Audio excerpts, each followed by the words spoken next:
Happy Friday, my friends.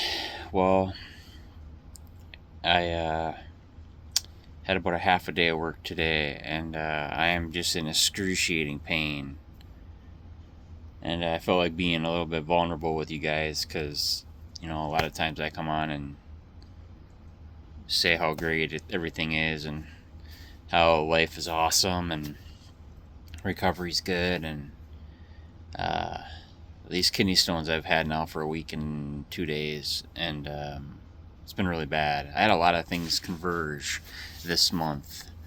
We lost our health insurance, so I've had to pay out of pocket for everything that I've gotten from the doctor, the Flomax, the anti-inflammatories, the nausea medicine, the cramping medicine, and then there was one other medication that they gave me to try to help me go to the bathroom so I could try to get these kidney stones out.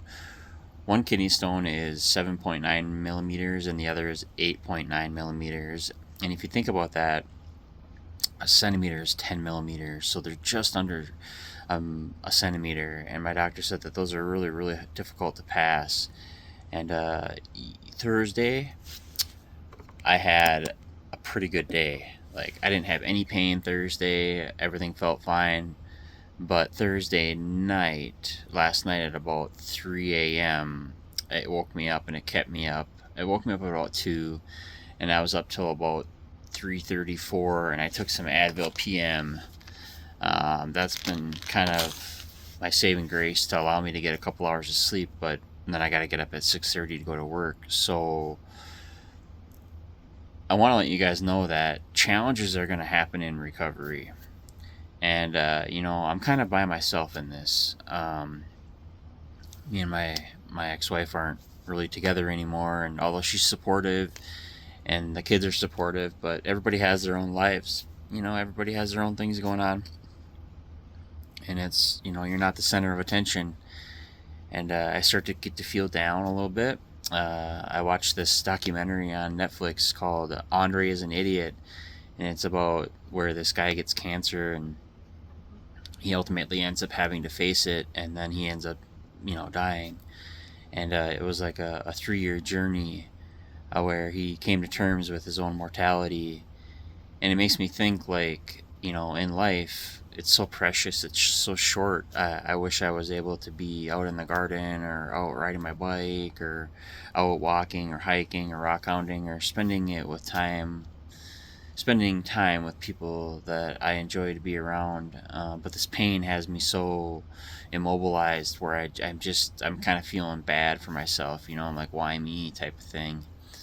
And I guess recovery can be a lot like that sometimes because we go through times of, self-reflection, and we always like to think, well, why me? Why did this have to happen to me, and why now? And well, I'm reminded that everything happens for a reason, and when these things do happen, we got to stay in good spirits and allow ourselves the opportunity to come out on the other side a better person. And when that does happen, we'll thank our lucky stars and thank our faith and thank our persistence and our perseverance and our commitment and dedication and all of that stuff that we did do the right thing. Because on the back end of it, we're going to be happy that we did. And we're going to see all the blessings along the way, and everything will work out. And I'm really just truly telling and making this video for the people who are out there still sick and suffering.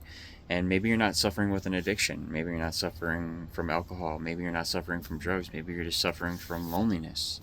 There's a void in you. And I would encourage you to do this.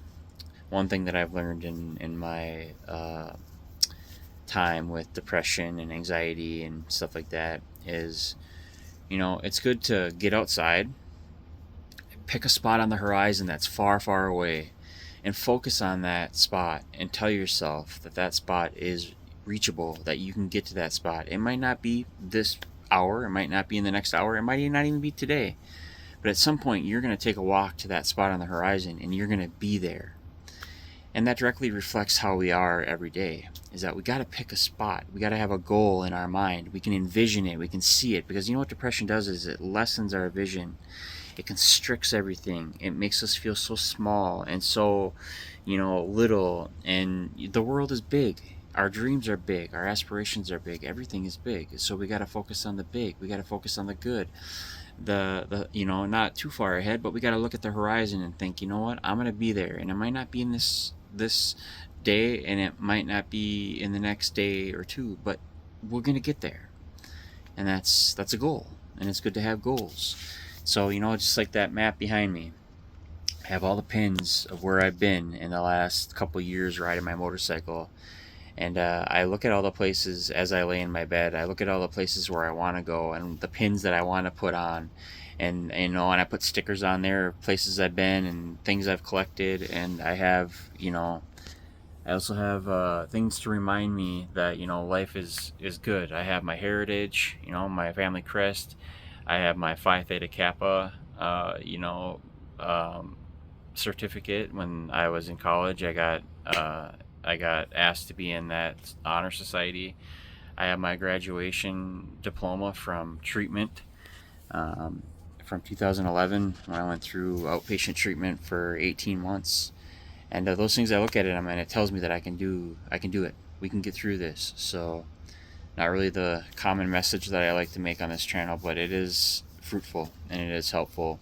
And I hope you guys are all having a great Friday and a sober and safe and a brave weekend. So we'll see you on the next one, you guys. Lefty out.